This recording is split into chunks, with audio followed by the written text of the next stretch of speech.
A typical meal at a restaurant carries more than half the calories that a person should consume in one day. And Americans spend more than half their food dollars on food prepared outside the home. This week, the Food and Drug Administration came out with new rules requiring fast food restaurants, convenience stores, movie theaters, and eateries with more than 20 outlets to post calorie counts. Katie Ferraro is a registered dietitian and a nutrition instructor at San Diego State and the University of San Diego. She joins me now. Katie, will the new rules discourage people from making bad food choices at restaurants? Well, for us here in California, the new rules have actually been in effect. They're old rules for a couple of years now. And there's a little bit of data to suggest that it does help people eat, on average, about 100 calories less per meal. And that's at a typical sit-down restaurant or a fast food establishment. So as you said, we've been watching these rules unfold here in California for some time now. So has that in turn forced restaurant owners to maybe create lower calorie dishes? Yes, that's been one of the really surprising and fortunate side effects of this rule, is that restaurants have been on board with this in the sense that they've been reformulating certain menus. So you can go to places, for example, like the Cheesecake Factory and see the Skinnylicious menu now. Even Denny's has Fit Fare. So the restaurants kind of have taken, if you can't beat them, join them approach to this and put some lower calorie options on their menu for those people who are interested. So nonetheless, though, a typical meal at a restaurant exceeds, I guess not exceeds, but is more than half of the daily calorie requirement. What are some of these meals? Well, if you think about it, the way that a chef at a restaurant cooks, they want you to enjoy the food. So they're going to be much more inclined to use a lot more added butter, added fat, and added sugars than you would at home. So even seemingly healthy meals, like for example, grilled fish, when it comes out all beautiful and glistening, it's because it's usually drenched in hundreds, sometimes even thousands of calories worth of butter. And what are some of the other meals? Some of the other higher calorie meals tend to be ones that are really heavy on starches.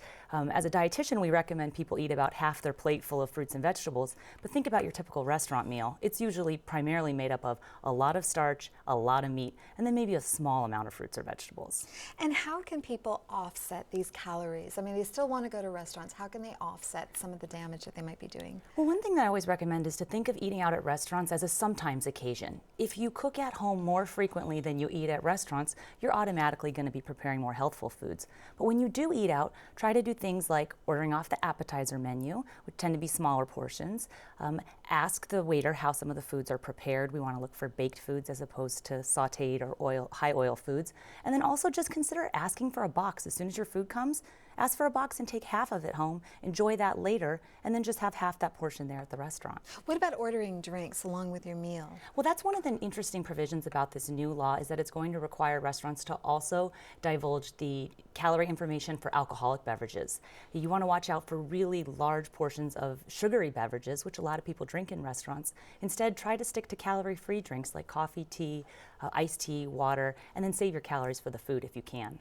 So, you know, dining out is supposed to be a really pleasurable experience. Does having the calorie count on these menus, does it suck the fun out of the experience? You know, you hear that sometimes. People say, listen, when I go out to eat, I don't want to know what's in there.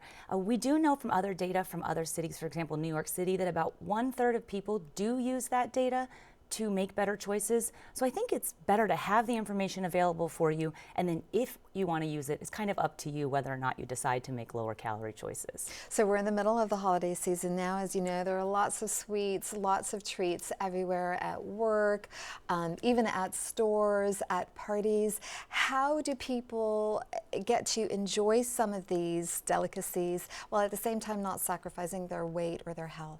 Well, I think one of the best things to do is to think about when you eat at a restaurant that, don't deprive yourself. If you deprive yourself throughout the day and you're starving and you get to a restaurant, then of course you're going to overeat.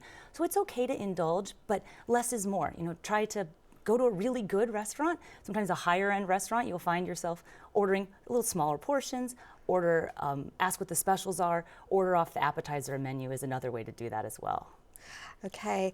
Thank you so much, Katie Ferraro. Thank you.